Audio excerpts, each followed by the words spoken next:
சர்ச்சுக்கு போயிட்டு வீட்டுக்கு வர்றதுக்கு முன்னாடி கம்ப்ளைண்ட் வீட்டுக்கு வந்துருச்சு. உங்கள் மகன் கிறிஸ்டின் சர்ச்சுக்கு போயிட்டு இருக்காப்பா, உங்கள் மகனை கொஞ்சம் கண்டித்து வைங்க அப்படின்னு சொல்லி எங்கள் அப்பாவுக்கு இன்ஃபர்மேஷன் வந்துச்சு. வீட்டுக்கு வந்த உடனே எங்கள் அப்பா அதட்டுறாங்க, டே என்னடா நாங்கள்லாம் ஒரு வழியில் போயிட்டு இருக்கோம், நீ என்னடா புதுசாக ஒரு வழி போகக்கூடாது, அதெல்லாம் போகக்கூடாதா, சர்ச்சுக்கெல்லாம் நீ போகக்கூடாது அப்படின்னு சொல்கிறாங்க. அப்பாலாம் அந்த காலத்துலலாம் இன்றைக்கி இருக்கிற மாதிரி கிடையாது. அன்றைக்கி கடுமையாக இருப்பாங்க. அப்பாட்ட எதிர்த்து ஒரு வார்த்தை பேச மாட்டோம். அதனால் கண்டிப்பானவங்க.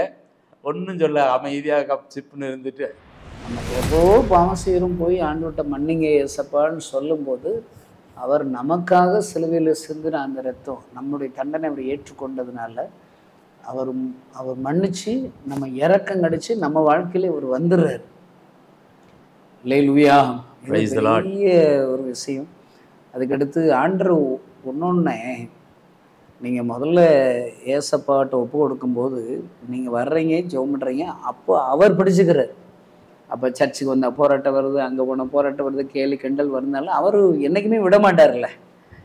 நான் உன்னை விட்டு விலகுவதும் இல்லை, உன்னை கைவிடுவதும் இல்லை. அவர் ஒரு மனுஷன் ஆண்டோட ஜெபம் பண்ணுற அன்னைக்கு கையை பிடிச்சிக்கிறார்.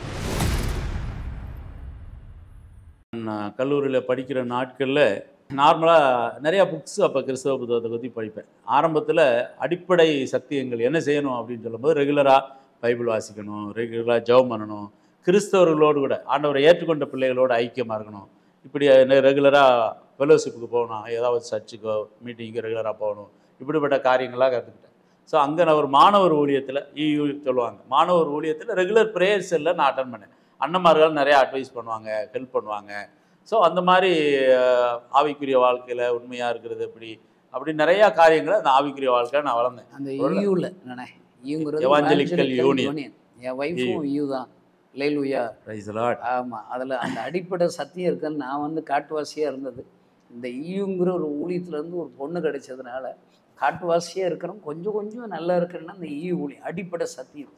இப்போ இதை கேட்குற பேரண்ட்ஸு, உங்கள் பிள்ளைகள் மாணவர்கள் பணியில் காலேஜில் இருக்கிறாங்கன்னா இந்த மாதிரி ஊழியத்தில் ரெகுலராக அவங்க 3 நாள் கேம்ப் போய் அப்படி எல்லாம் வைக்கிறாங்க. அந்த கேம்புக்கு உங்கள் பிள்ளைகளை அனுப்பி வச்சிங்கன்னா அடிப்படை சத்தியங்கள் கட்டாயம் வந்துடும்.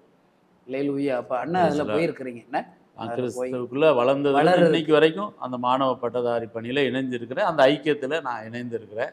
அது ஆவிக்குரிய வாழ்க்கையில் எனக்கு உதவி செஞ்சது. இன்னும் நம்மளும் அநேகருக்கு உதவி செஞ்சுட்டே இருக்கிறேன். ஸோ இப்படி காலேஜில் இருக்கிற நாட்களே நான் 1வது வருடம்லாம் முழுமையாக இந்துவாக இருந்தேன்.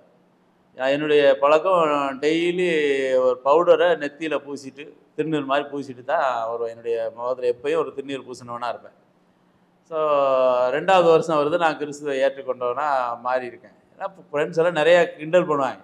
ஆளாளுக்கு ஒரு பேர் வச்சுக்கணும். ஒருத்தன் அந்தோனிமா, ஒருத்தன் பீட்டருமா, ஜேம்ஸுமா. அவன் என்னடா நீ என்னடா கிறிஸ்டின் ஆகிட்ட, அவன் வேறு அவன் சாமியே இல்லைன்றான், கடவுளே கூப்பிட மாட்டான், அவனை போய் அவன் போனாலும் பரவாயில்ல, நீ தான் நல்லா சாமி கும்பிட நினச்சா ஏன்டா அப்படின்னு நிறையா கிண்டல் பண்ணுவாங்க, கேலி பண்ணுவாங்க. ஆனாலும் நம்மளும் ஒரு காலத்தில் கிண்டல் பண்ணுவாங்க, அறியாமல் கிண்டல் பண்ணாங்க. இன்றைக்கி அவங்க பண்ணுறாங்கன்னு சொல்லி அப்படியே வளர்ந்தது. காலேஜ் படிச்சுட்டு பிகாம் முடிச்சுட்டு எம்காம் படிக்கலாம்னு நினச்சேன். சிஏ படிக்கலாம் கொஞ்சம் டஃப்பாக இருக்கும், இல்லை ஒருவேளை அது எந்த அளவுக்கு உண்மையாக இருக்க முடியுமோ அப்படிங்கிற ஒரு கேள்வியெல்லாம் இருந்தது. ஆனால் அவர் என்னுடைய ஸ்கூலில் எனக்கு கனகரத்னம்னு ஒரு சார் வாத்தியார், அவரே எனக்கு அதில் கைட் பண்ணி ஒரு கிறிஸ்தவ ப்ரொஃபஸர்கிட்டே கூப்பிட்டு போயிட்டார். இவன் கிறிஸ்டின் ஆகிட்டான், அதனால் சிஏ படிக்க வேணாம்னு நினச்சிட்ருக்கான், நீ கொஞ்சம் அட்வைஸ் பண்ணுங்க அப்படின்னு சொன்னாங்க. இல்லை அதெல்லாம் உண்மையாக இருக்கலாம், நல்லா படிக்கலாம், அது நல்ல எதிர்காலம் இருக்குது அப்படின்னு அவங்க சொன்னதுனால நான் சிஏ படித்தேன். சிஏ ரொம்ப ஒரு டஃப்பான ஒரு கோர்ஸ். நான் ஒரு கிராமத்துலேருந்து படித்தவன், தமிழ் மீடியத்தில் படித்தவன். அது திடீர்னு எல்லாமே இங்கிலீஷ் மீடியம், எல்லாமே இங்கிலீஷில் பரிட்சை எழுதணும். அதுவும் இந்த ரெகுலர் காலேஜ் கிடையாது, ரெகுலர் கோர்ஸ் கிடையாது. நம்மளாக ஒரு பக்கம் ஆடிட்டர்கிட்ட போகணும், இன்னொரு பக்கம் நம்மளாக படிக்கணும். ஸோ இப்படி இருக்கும்போது அது அட்டெம்ப்ட் பண்ணி தான் பாஸ் பண்ண மாதிரி இருந்துச்சு. ரொம்ப சிரமமாக இருந்தது. ஏன் இப்போ ஆண்டவர்கிட்டத்தில் கேள்வியெல்லாம் கேட்பேன், என்ன ஆண்டவரே நான் தான் வேணான்னு நினச்சேன், நீங்கள் இந்த லைனில் கொண்டு வந்து விட்டீங்களே அப்படின்னு படிச்சுட்டு இருக்கும்போது ஆண்டவர்கிட்டத்தில் கேள்வி கேட்கும்போது ஒரு நாள் பைபிள் படிச்சுட்டு இருக்கும்போது பைபிள்லேருந்து ஆண்டவர் பேசுகிறார். அப்போ எல்லாம் எனக்கு இந்த நியாயாதிபதியில் கிதியோன்னா யாருன்னு தெரியாது, திடீர்னு படிச்சுக்கிட்டே இருக்கிறேன். அவர் ஒரு பயந்து போய் எதிரிகள் மீதியானவர்களிடத்திலிருந்து தன்னுடைய அறுவடையை காப்பாற்றுறதுக்காக நைட்டில் போரடிச்சிட்டு இருப்பார். ஆண்டவர் தேவ தூதன் வந்து அவனோட பேசுவார், பயப்படாதே நான் உன்னோடு இருக்கிறேன் அப்படின்னு சொல்லி.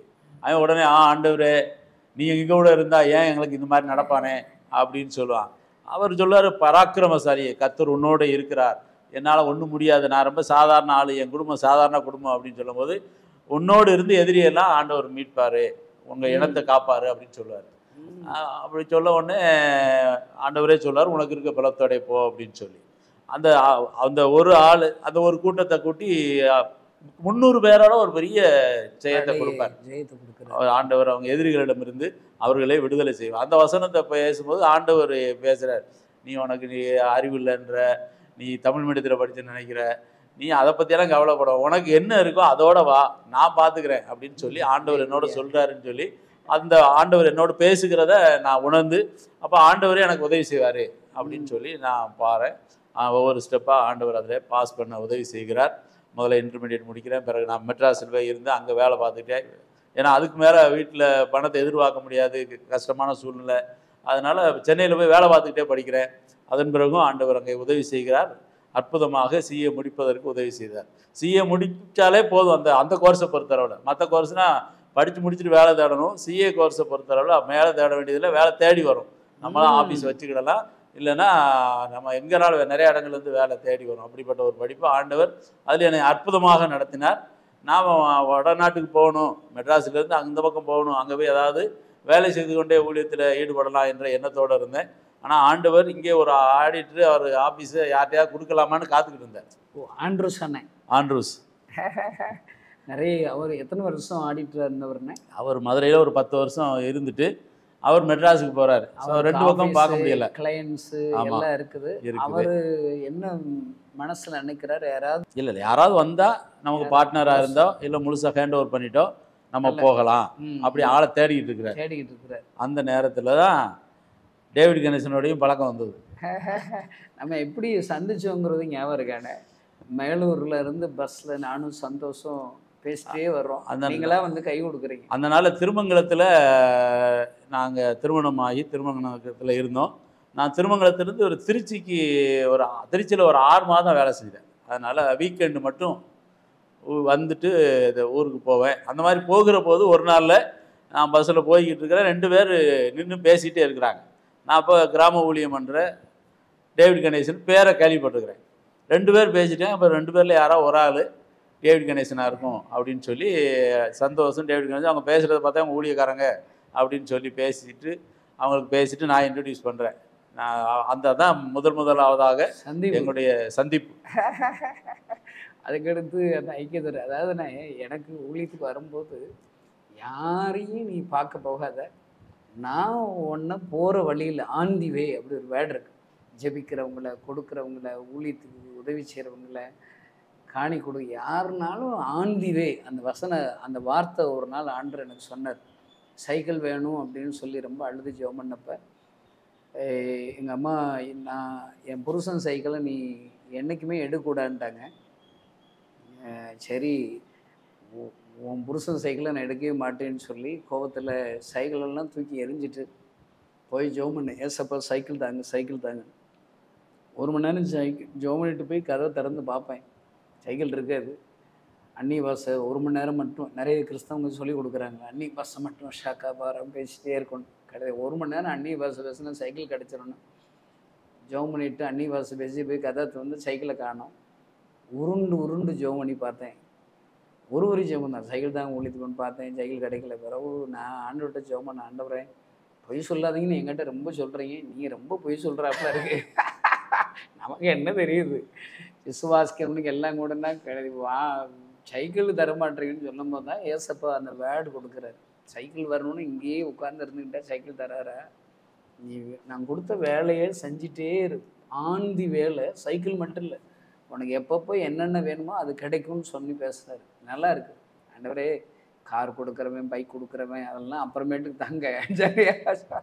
இன்றைக்கி முதல்ல அந்த சைக்கிள்காரனை எனக்கு அனுப்பிவிடுங்கன்னு சொல்லி ஜெபம் பண்ணிட்டு ஊழிட்டு போகிறேன். ஆண்டவர் அற்புதமாக, ஆண்டவர் சொன்னபடியே சைக்கிள் கிடைக்குது. அதுபோல் தான் இன்றைக்கி 1200 மிஸ்டரிகள், நிறைய ஸ்பான்சர்கள். என்ன கஷ்டப்பட்டு 1ஆம் தேதி ஆன உடனே வீட்டு வேலை பார்க்குறவங்க கூட எனக்கு காசு காணிக்க அனுப்பிவிட்டு தான் செலவழிக்கிற நிறைய ஸ்பான்சர்கள் குடும்பங்கள் இருக்கிறாங்க. இதெல்லாம் ஏசப்பாவாக கொடுத்தது தான். அது மாதிரி தான் உங்களையும் கொடுத்தாரு. இப்போ நீங்கள் எங்களுக்கு ஃபீஸே வாங்குறதில்ல என்னண்ணே அல்லேலூயா. ஆடிட்டிங் போகிறதுக்கு ஃபீஸ் வாங்குறதில்ல. அண்ணன் ரெகுலராக போகிறப்போ உள்ள எங்களுக்கு ஃபீஸ் தர்றாரு பாருங்க. முதல் காரு நீங்கள் தானே வாங்கி கொடுத்தீங்க உங்கள் பேரில். அல்லேலூயா. அப்படி ஆண்டவர் வந்து சந்திக்க வைக்கிறார். அப்படி சொல்லுங்கண்ணே. நான் வேறு இடையில என்னத்தையா சொல்லிட்டேன்.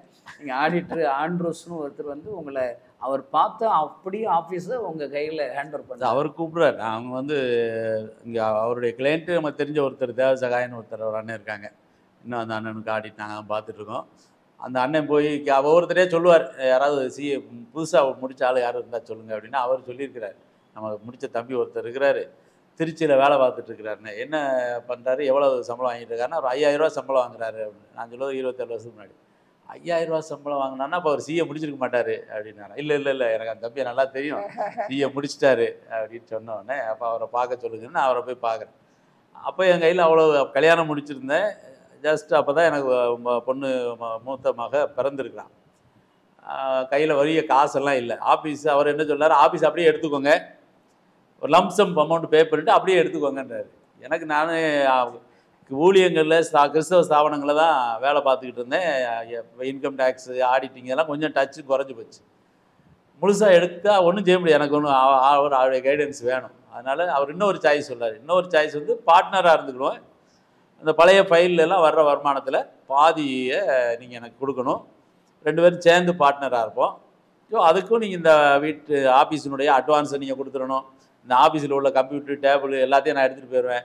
டேபிள் ஃபர்னிச்சரு ஃபேனு எல்லாத்தையும் நீங்கள் புதுசாக போட்டுக்கிட்டாங்க. அதுக்கே கிட்டத்தட்ட 70,000 80,000. அந்த நேரத்தில் அது ஒரு பெரிய அமௌண்ட். என் கையில் பணமே இல்லை. ஆனால் அதெல்லாம் ஆஃபீஸ் வைக்கணும், அதை எடுக்கணும்னு எண்ணமே எனக்கு வரல அந்த நேரத்தில். ஸோ அந்த நேரத்தில் தான் டேவிட் கணேசன் நானும் போய் ஒரு தடவை அங்கே போய் பார்த்துட்டு வந்தோம், ஒரு ஆலோசனைக்காக கேட்டேன்.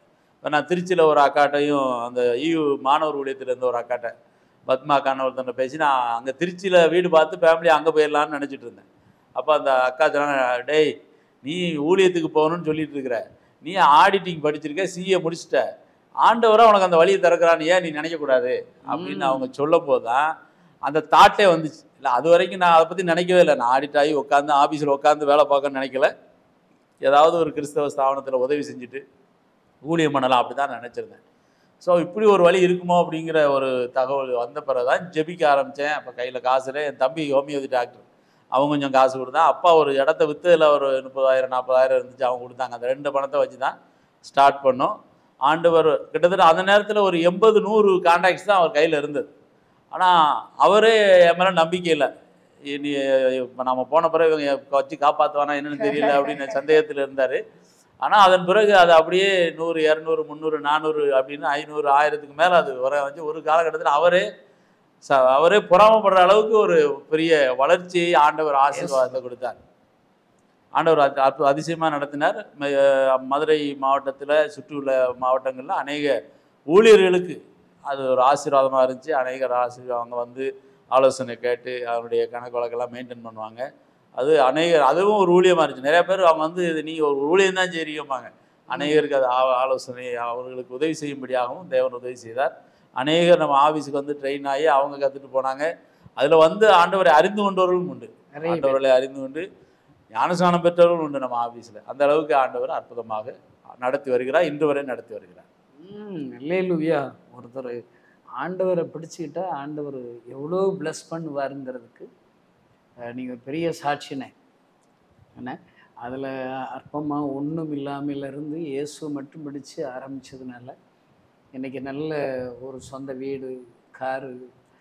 உங்கள் குடும்பத்தை குறித்து சொல்லுங்கண்ணே. ஆண்டவர் கொடுத்தது எல்லாம் பெரிய பிளஸ்ஸிங் தான். திரும்பி பார்த்தாலே பெரிய ஆச்சரியங்கள் தான் வரும்.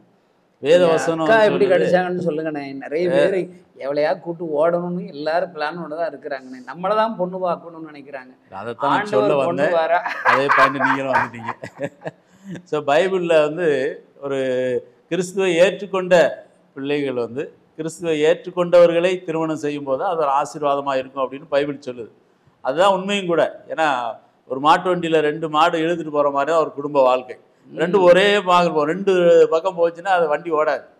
ஸோ அதுபோல தான் திருமண வாழ்க்கை என்பது ஒரே சிந்தனையுடைய ஒரே சத்தியத்தை அறிந்தவர்கள் ஒன்று போல இருக்கணுங்கிற எண்ணம் இருக்கணும். ஸோ இயேசு கிறிஸ்துவை ஏற்றுக்கொண்டவர்களை திருமணம் செய்தால் அந்த குடும்ப வாழ்க்கை சந்தோஷமாக இருக்கும். இருளுக்கும் ஒளிக்கும் சம்பந்தம் எது?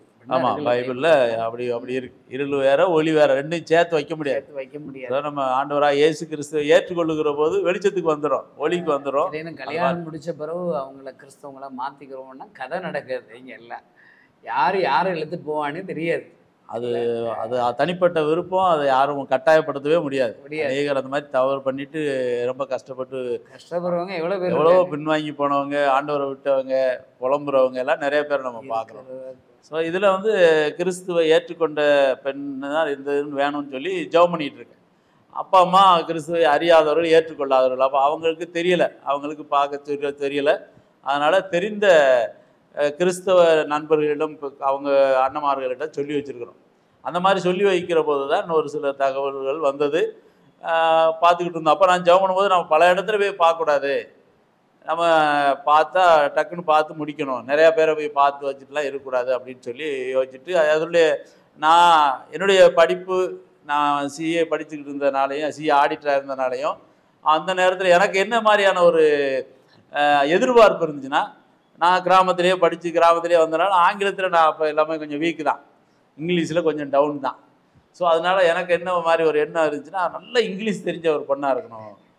அதுபோல் அப்போ தான் கம்ப்யூட்டர், இப்போ எல்லாம் இன்றைக்கி பிறந்த பிள்ளையெல்லாம் செல்ஃபோனு கம்ப்யூட்டர்னு புகுந்து விளையாடுது. அப்போ அந்த கம்ப்யூட்டர் இன்ட்ரடியூஸ் ஆன காலகட்டம். ஸோ நமக்கு இன்னும் கம்ப்யூட்டர்லாம் அதிகமாக பண்ண தெரியல. அதனால் கம்ப்யூட்டர் நல்ல நாலேஜ் இருந்த பொண்ணாக இருந்தால் நல்லாயிருக்கும். ஸோ இப்படி தான் என்னுடைய எதிர்பார்ப்பு. நாளைக்கு ஒரு சிவ பொண்ணாக இருக்கணும், கம்ப்யூட்டர் நல்லா இருந்திருக்கணும், இங்கிலீஷ் நல்லா தெரிஞ்சிருக்கணும், இப்படி இருந்தால் நல்லாயிருக்கும் அப்படின்னு சொல்லி ஒரு மன அளவில் அப்படி இருந்தால் நல்லாயிருக்கும் என்ற ஒரு எண்ணத்தோடு நாங்கள் அலையன்ஸு பார்த்துருக்கோம். இங்கே ஒன்று அங்கே ஒன்று இருக்குது அப்படின்னு சொல்லிட்டு இருக்கிறாங்க. ஸோ இந்த காலகட்டத்தில் மதுரையில் நடந்த 1996 ஜனவரி மாதம் அமெரிக்கன் காலேஜில் எங்கள் EUEGM ட்ரைனியல் கான்ஃபரன்ஸ் 3 வருஷத்துக்கு ஒரு தடவை ஒரு கான்ஃபரன்ஸ் நடத்துவாங்க. அந்த கான்ஃபரன்ஸில் ஆக்சுவலாக எனக்கு ஒரு பொண்ணை இன்ட்ரடியூஸ் பண்ணியிருந்தாங்க. அந்த பொண்ணு நான் நினச்ச மாதிரி கம்ப்யூட்டரும் நல்லா தெரியாது, இங்கிலீஷும் நல்லா தெரியாது, ஒரு டிகிரி முடிச்சிருந்தாங்க, ஆண்டவருக்குள்ளே நல்ல ஒரு விசுவாசியான பெண். ஸோ இப்படிப்பட்ட ஒரு எண்ணம் இருக்கும்போது நான் நல்லா பிஜி படிச்சிருந்தா இல்லை நல்ல இங்கிலீஷ் இருந்தால் இப்படி இருக்குனால நான் அதை கன்சிடரே பண்ணல. ஸோ இந்த மாதிரி ஒரு கண்டிஷனில் அது ஒரு ப்ரோக்ராமில் போய் உட்காரோம். மாணவர்களுக்கும் பட்டதாரிகளுக்கும் ஆண்டவரை பற்றி சொல்லி ஊழியத்தை, மாணவர் ஊழியத்தை செய்யணும்னு சொல்லி சவால் விடுகிற ஒரு கான்ஃபரன்ஸ். அந்த கான்ஃபரன்ஸில் கடைசி லாஸ்ட் மெசேஜ் சத்கீத் ராவ்னு சொல்லி ஊழியக்காரர் வல்லமையாக ஊழியம் பண்ணி அவர் பேசுகிறார். அவர் பேசும்போது ஒரு கடைசி அவர் சொல்கிறாரு, இயேசு கிறிஸ்துவை ஏற்றுக்கொண்ட பெண் பிள்ளைகளை, இந்துவாக இருந்து கிறிஸ்துவை ஏற்றுக்கொண்ட பெண் பிள்ளைகளை திருமணம் செய்வதற்கு கிறிஸ்தவ குடும்பங்களை, கிறிஸ்தவ மாப்பிள்ளைகள் இல்லை, தயாராக இல்லை. நம்ம தான் எல்லாரும் ஆண்டவரை அறியணும்னு சொல்லி அவங்களுக்கு போய் ஆண்டவரை பற்றி சொல்கிறோம். அவங்க ஆண்டவரை பற்றி அறிஞ்ச பிறகு அவங்க அப்பா அம்மாலாம் இந்துவாக இருக்காங்க அப்படின்னு சொல்லி அவங்க அந்த குடும்பத்தை, அந்த பிள்ளையை ஏற்றுக்கிறதுக்கு தயாராக இல்லை. அப்போ எதுக்கே நீங்கள் ஊழியம் பண்ணுறீங்க? அப்போ நீங்கள் ஊழியமே பண்ணக்கூடாது, ஊழியம் பண்ணி ஆண்டவரை அறிஞ்சுக்கோங்கன்னு அவங்கள்ட்ட சொல்லி அவங்க ஆண்டவரை அறிஞ்ச பிறகு அவங்களுக்கு வாழ்க்கையை கொடுப்பதற்கு மாப்பிள்ளை இல்லை அப்படின்னா என்னையா நீங்கள் ஊழியமே பண்ணாதீங்க அப்படின்னு சொல்லி அவர் சொல்லிட்டு இருக்கிறார், சவால் விடுறாரு. ஒரு புதுசாக ஒரு ஜெனரேஷன் உருவாக்குன்னா வைராக்கியம் உள்ளவர்கள் முடிக்க வேண்டியதானே. இல்லை, ஏன்னா அது அவங்க வசதி, நல்லா வசதி இருக்கணும், நல்லா அதை எதிர்பார்த்து காசு நிறையா இருக்கணும், அப்படிலாம் எதிர்பார்த்து ஆண்டவருடைய சித்தமா இல்லையாங்கிறத ஓட்ட விட்டுறாங்க. இல்லை, அதில் நிறைய பேர் அழுகிறவங்க எவ்வளோ பேர் இருக்காங்க. எனக்கு தெரிஞ்ச ஒருத்தவங்கனே நல்ல மிஸ்டரிகளுக்கு காணி கொடுப்பாங்க. ஒரே பையன் நல்ல சொத்துக்காரங்க என்கிட்ட ஜெபக்குறிப்பு சொல்கிறாங்க, கணேசா என் பையனுக்கு நல்ல மருமகள் வேணும், ஒத்த பொண்ணாக இருக்கணுங்கிறாங்க. ஏமா அப்படி சொல்கிறீங்கன்னா, அப்போ தானே அந்த சொத்தெல்லாம் வரும்டா அப்படிங்கிற. இல்லை ஏமா இதெல்லாம் சரி வராமனா, ஏலே நீ விதமாக பேசாத கணேசா, நான் சொல்கிறபடி ஜெபம் பண்ணுன்ட்டாங்க. கலராக இருக்கணும், ஒரு 100 பவன், எனக்கு இல்லைடா அவங்களுக்கு தானே இல்லை சொல்கிறேன். சொல்லி பார்த்து கேட்கல, சரின்னு நான் ஜெபம் பண்ணிட்டேனே. ஏசப்பா இவங்க நம்பிக்கையின்படி விசுவாசப்படி உச்சித்தமான அப்படி ஒரு பொண்ணை கொடுன்னா, ஐயோ அப்படியே அந்த பிள்ளை பார்த்தீங்கன்னா 200 பவுன் போட்டாங்க, ஒத்த பொண்ணு, சொத்தெல்லாம் இவனுக்கு தான். கடைசியில் பார்த்தா கலருனா ஒயிட்டு மாதிரி இருக்கா, அவன் அழகா அப்படி இருக்கா. சரி இந்த அம்மா சாதிச்சிட்டாங்க அப்படின்னு நம்ம விசுவாசிக்க கொஞ்சம் குறைவு தான் போல் இருக்கு. அவங்க நினைச்சதை சாதிச்சிட்டாங்கன்னு ஜெபம் பண்ணிட்டு வந்தாச்சு. அடுத்து ஒரு 5 months கழிச்சு போகிறேன், அந்த அம்மா ஒரே அழுக. என்னம்மா எப்படி கல்யாணம் நடந்துச்சு, என்ன ஏன் அழுகுற, நீ சாதிச்சிட்டம்மா, சாதனையான். ஏழை கணேசா அவள் 12 மணிக்கு தாண்டா தூங்கி எந்திரிக்கிறாங்க. ஏமா நீ சொன்ன அந்த ஜெப குறிப்புல அதுலேயும் இல்லையாம்மா, அதிகாலையில் ஜெபம் பண்ணணும்னு ஜெபம் பண்ண சொல்ல. என்ன சரி எந்திரிச்சாலும் பரவாயில்லடா, எந்திரிக்கும் போது காஃபி சூடலாட்டம் என் மூஞ்சில எரியிறாடா, உன் பையன்கிட்ட சொன்னால் மூச்சு பிடிச்சி கொன்னுடுவேன்னு சொல்கிறாடா, என்னால் தாங்க முடியலடா கணேசா, ஏதாவது அவன் மனமாட்டதுன்னு ஜோமனுன்னு சொல்கிறாங்க, என்ன செய்யறது. அதாவது ஆப்பு வச்சுன்னு அதில் உட்கார்றவங்க கேள்விப்பட்டிருக்கீங்களா? இன்னைக்கு இருக்கிற எல்லா பேரண்ட்ஸுகளும் தனக்கேற்றபடி இருக்கணும், வசதி அப்படி இருக்குன்னாலே மாட்டிக்கிறாங்க. பரவாயில்ல, நீங்க ஏதோ தப்பிக்கிறீங்க, என்ன சொல்லுங்க உங்க அனுபவத்தை கண்டினியூ பண்ணுங்க. ஆண்டவருடைய வார்த்தை அங்க வந்து செய்தி ஒரு சவால் என்ன வருதுன்னா, கிறிஸ்துவை ஏற்றுக்கொண்ட பெண்கள் தயாரா இருக்கும்போது அப்படிப்பட்டவர்களை திருமணம் செய்யறதுக்கு நீங்க கிறிஸ்தவர்கள் தயாரா இருக்கணும். இப்படி செய்தி அந்த ஊழியக்காரர் நல்லா இல்லைண்ணே, அவர் இருக்காரு இப்ப எங்கன்னு இருக்காரு, அவர் பரலோகத்துக்கு போயிட்டார். பரலோகத்துக்கு போயிட்டாரு. இன்னொரு கூட வர சொல்லுங்கண்ணே அவரை. எல்லாம் மறுபடியும் வந்து மடப்பெல்களை கிறிஸ்தவங்களை லூசு பேர்களை இப்படி கல்யாணம் பண்ணிக்கிறான்னு இன்னொரு இப்படி பிரீச்சரே இல்லையாண்ணே. உண்மைதான். அதனால நம்ம தான் கொஞ்சம் பேசணும் போல் இருக்கேன். பரவாயில்ல, இன்னைக்கு உள்ள செய்தி கேட்கறவங்களுக்கு, பொண்ணு மாப்பிள்ளை பார்க்குறவங்களுக்கு எல்லாம் பெற்றோருக்கு இது ஒரு எச்சரிப்பாக இருக்கும். சொல்லுங்கள், அப்படி செய்தி கேட்டு மனம் திரும்பிட்டீங்க நீங்கள். ஆமாம், அப்போ அதுக்கு வரைக்கும் நான் வந்து நல்ல பொண்ணாக இருக்கணுன்றதோட இப்போ வந்து ஒரு ஆண்டவருடைய வார்த்தையின்படியே இந்துவாக இருந்து கிறிஸ்துவை ஏற்றுக்கொண்ட பொண்ணாக இருந்தால் நல்லது என்ற ஒரு முடிவுக்கு நான் வரேன். ஸோ அந்த எனக்கு அந்த அலையன்ஸை இன்ட்ரடியூஸ் பண்ணவங்களும் அந்த கான்ஃபரன்ஸ் வந்திருக்கிறாங்க. அந்த 4 நாள் கான்ஃபரன்ஸ் 4 நாள் அவங்களோட பேசவே இல்லை இந்த டாப்பிக்கா. கடைசியில் போகும்போது நீங்கள் ஒரு பொண்ணு சொன்னீங்களே, அந்த பொண்ணு இருக்குதா அப்படின்னு கேட்குறேன். கிட்டத்தட்ட ஒரு வருஷத்துக்கு முன்னாடி வந்து அலையன்ஸு, இப்போ கேட்குறேன். அப்போ இருக்குது அப்படின்னு சொல்கிறாங்க. அதுக்கடுத்து இன்ஃபர்மேஷன் ஷேர் பண்ணுறோம். அப்போ அந்த அந்த அக்கா, ஒரு பிரிசிலான்னு ஒரு அக்கா, விஜயகுமாரன் பிரிசிலா, அவங்க சொல்லியாங்க ஆண்டவர் ஏதோ பேசியிருக்கிறாரு அப்படின்னு அவங்க சொன்னாங்கன்னு சொல்லி அது பிறகு விஜயகுமாரன் சொல்றாங்க. இங்கிலீஷ் சரின்னு நினைச்சிட்டு இருக்கேன், கம்ப்யூட்டர் தெரியும் இங்கிலீஷ் சரின்னே அலையிறது. அந்த மாதிரி இருந்தால் நல்லா இருக்கும்னு எதிர்பார்ப்போட இருந்தது. ஸோ இப்போ அதெல்லாம் இல்லை, ஆண்டவர் சித்தம் இருக்கணும், இப்படி இந்த மாதிரி இருக்கிறவர்கள் இருக்கணும் அப்படின்னு சொல்லி. ஸோ அந்த பொண்ணு பேர் மீனா கஸ்தூரி. ஸோ பேர்லேருந்தே தெரியுது அவங்க இந்து பேக்ரவுண்ட்லேருந்து இருக்கிறாங்க அப்படின்னு சொல்லி அவங்களும் கிறிஸ்துவ ஏற்றுக்கொண்டவனை தான் கல்யாணம் முடிப்பேன்னு காத்துக்கிட்டு இருக்கிறாங்க என்ற தகவலும் வருது. ஸோ அதன் பிறகு நான் இதில் ஒரு விசேஷமாக சொல்ல வேண்டிய ஒரு காரியம் உண்டு. சார், நான் மெட்ராஸிலேருந்து நான் கிறிஸ்தவ ஸ்தாபனத்தில் வேலை பார்க்குறேன். அவங்க குடும்பத்தோடு நான் அவங்களுக்கு அங்கே போய் முதல்ல போகிறேன். ஸோ அந்த பொண்ணை நான் முதல்ல பார்க்கணும், பேசணும் அப்படின்னு சொல்லி நான் சொல்கிறேன். அப்போ இன்ட்ரடியூஸ் பண்ணவங்க சொல்கிறாங்க, அந்த பொண்ணு ரொம்ப கூச்ச சுபாவம் உள்ள பொண்ணு, அதனால் அது பேசாது அப்படின்றாங்க. சரி, அப்போ நான் வந்து பார்த்துட்டு மட்டும் வந்துடுறேன்ட்டு நான் போய் பார்த்துட்டு, அன்றைக்கி ஞாயிற்றுக்கிழமை சண்டே சர்ச்சுக்கு போயிட்டு அவங்க வருவாங்க, நீ நம்ம வீட்டில் இருப்பான்னு சொல்லி அந்த வீட்டில் இருக்கிறேன். அன்றைக்கி காலையில் நான் பைபிள் படிக்கிறேன். பைபிள் படிக்கிற போது அப்போஸ்தலனாகிய பவுலை குறித்ததான அவர் அப்போஸ்தலனாகிய பவுல் சொல்கிறார், நான் மனுஷராலும் அல்ல, மனுஷர் மூலமாயும் அல்ல, ஆண்டவராக இயேசு கிறிஸ்துவினாலே அப்போஸ்தலனாகும்படி அழைக்கப்பட்டவன் அப்படின்னு சொல்லி எனக்கு ஒரு சிந்தனை ஓடுது. ஏன் மனுஷன் மூலமாக அலையன்ஸ் ஃபிக்ஸ் ஆகிடக்கூடாது, ஆண்டவரால் ஃபிக்ஸ் ஆகணுமே அப்படின்னு சொல்லி பழைய ஏற்பாட்டில் நியாயாதிபதியில் கிதியோன் போட்ட மாதிரி ஒரு கண்டிஷன் போடுறேன் ஆண்டவர்கிட்ட. அவர் சொல்கிறார், ஆண்டவரை இது நீ சொன்னீர்னா இந்த தரையெல்லாம் பனி பெஞ்சிருக்கணும், இந்த தோளில் மட்டும் பனி பெஞ்சிருக்கக்கூடாது, அடையாளம் கேட்பார். உங்களுக்கு கிதியோனுங்கிறது உங்கள் லைஃப்லேயே நீங்கள் ரசிச்சுட்டீங்க போல. ஆமாம், அதை என்னுடைய வாழ்க்கையில் ரசிகர் மட்டும் தலைவர் நீங்கள் தானே. அடுத்து ஒரு ஆண்டவரா செஞ்ச உடனே நம்ப மாட்டார். உடனே ஆண்டவர்கிட்ட சொல்லுவார், ஆண்டவரே எனக்கு இன்னும் ஒரு அடையாளத்தை காட்டுங்க, நாளைக்கு இந்த தோலை போடுவேன், ட்ரையான காஞ்ச தோலை போடுவேன், பனி பெய்யணும், எல்லா இடத்துலையும் பனி பெய்யக்கூடாது, அந்த தோலில் மட்டும்தான் பனி பெய்யணும் அப்படிம்பாரு. ஆண்டவர் அப்படியே அடுத்த நாள் போய் காலையில் எஞ்சி பார்ப்பார், எங்கேயுமே பனி இருக்காது. அந்த ஆட்டு தோலை எடுத்து அவ்வளோ பனி இருக்கும், புழிஞ்சால் ஒரு கிண்ண நிறைய பனி தண்ணி வரும். எனக்கு ஒரு எண்ணம் வந்துச்சு, நான் அந்த பொண்ணுகிட்ட பேசுவேன்னு சொல்ல மாட்டேன், அந்த பொண்ணா என்கிட்ட வந்து பேசணும்னு சொல்லணும்.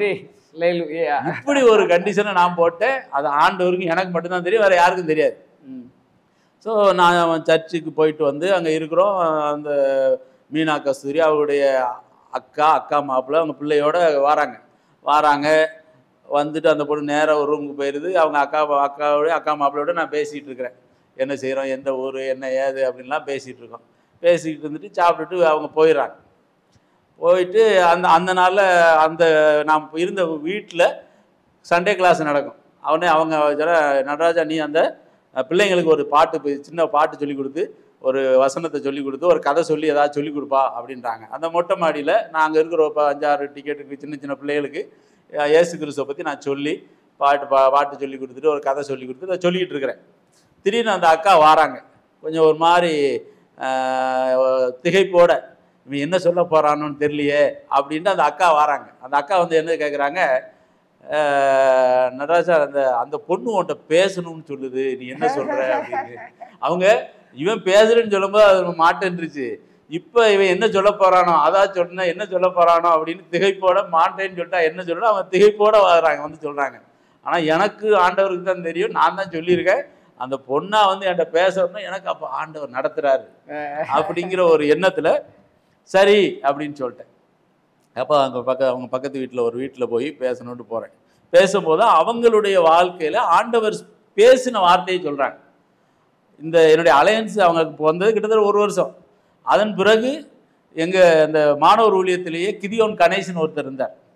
அவர் தரிசன சுடரில் அவரை குறித்து ஒரு செய்தி, இவருக்கு திருமணம் ஆகிவிட்டது அப்படின்னு. என் பேருக்கு கிதியோன் பாலு, அவர் கிதியோன் கணேஷ். அதனால கிதியோன்க வார்த்தையை அந்த மேகசினில் படித்தது அந்த பொண்ணு நினச்சிட்டாங்க, நமக்கு வந்து அந்த அலையன்ஸ் ஆளுக்கு கல்யாணம் முடிஞ்சிருச்சு அப்படின்னு அவங்க நினச்சிட்டாங்க. 1 வருஷத்துக்கு பிறகு திரும்ப அலையன்ஸ் கேட்கும்போது அந்த இல்லை அது இடையில என்ன நடக்குது, அவங்க தனியாக அதிகமாக ஜெபம் பண்ணுவாங்க. ஜெபத்தில் மணிக்கணக்காக ஜெபிக்கிற ஒரு ஆள், அதிகமான ஆத்மாக்கள் எல்லாம் ஆதாயம் பண்ணுறவங்க. அந்த மாதிரி ஒரு ஆவிக்குரிய பெண் ஒரு நாள் அந்த திருமணத்துக்காக எழுது அவங்க ஜெபம் பண்ணிட்டு இருக்கும்போது அவங்களுடைய காதில் கிதியோன் அப்படின்னு வார்த்தை வரும். அவங்க இது பிசாசு சொல்கிற வார்த்தையாக இருக்கும். ஏன்னா அந்த ஆளுக்கு கல்யாணம் முடிஞ்சு போயிடுச்சு.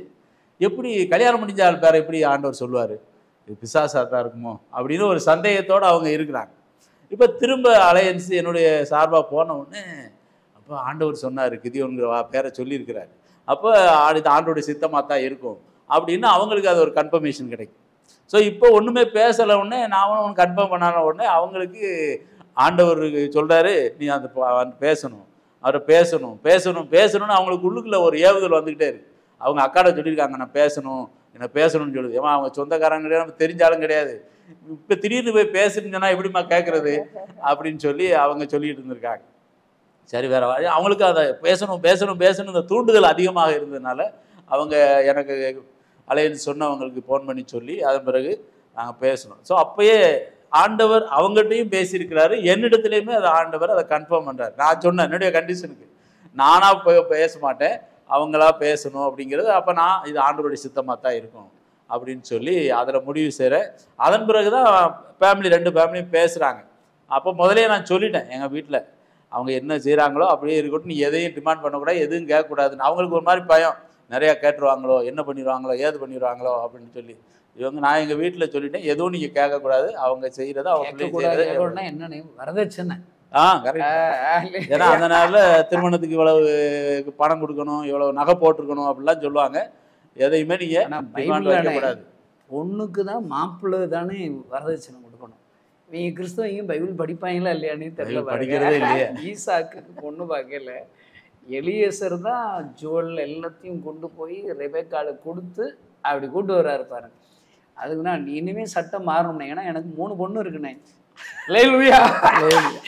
என் பொண்ணு யாரையா கல்யாணம் பண்ணிக்கணும், மாப்பிள்ளை வீட்டுக்காரங்க எனக்கு கொஞ்சம் ஏதாவது கொஞ்சம் கொஞ்சம் கொடுத்தாங்கன்னா நான் சரின்றுவேன்னு நினைக்கிறேன். கண்டிப்பா கொடுப்பாங்க. எல்லாம் சட்டத்தை மாற்ற வேண்டியதாங்களே. அப்படி ஆண்டவர் அற்புதமாக திருமணத்தை செய்தார். நான் அதில் திரும்ப நான் போட்ட ஒரு கண்டிஷன், வட இந்தியாவுக்கு நான் ஊழியத்துக்கு போனால் ஊழியத்துக்கு வர தயாராக இருக்கணும். அது ஒன்று தான் என்னுடைய கண்டிஷன். ஏன்னா நான் ஆண்டவருக்கு ஒப்பு கொடுத்துருக்கிறேன், ஆண்டவர் கூப்பிட்டாலும் நான் ஊழியத்துக்கு போகணுன்னு தயாராக இருக்கிறேன். அதனால நான் வட இந்தியாவுக்கு போனாலும் ஊழியத்துக்கு வட இந்தியாவுக்கு வர தயாராக இருக்கணும். அது ஒரே ஒரு கண்டிஷன் தான் நான் போட்டது. பார்ட் 3 அடுத்து பேசுவோம்.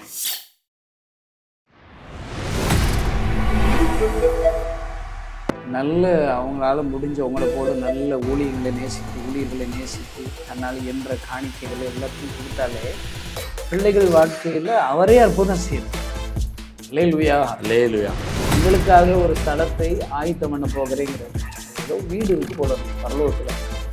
வீட்டுக்கு நான் போனேன்னு தெரியல, நீங்கள் போவீங்களானே போயிடுவீங்கன்னு நினைக்கிறேன். எல்லாரும் என்னையும் எழுத்துக்கிட்டே போயிட வேண்டிதான்.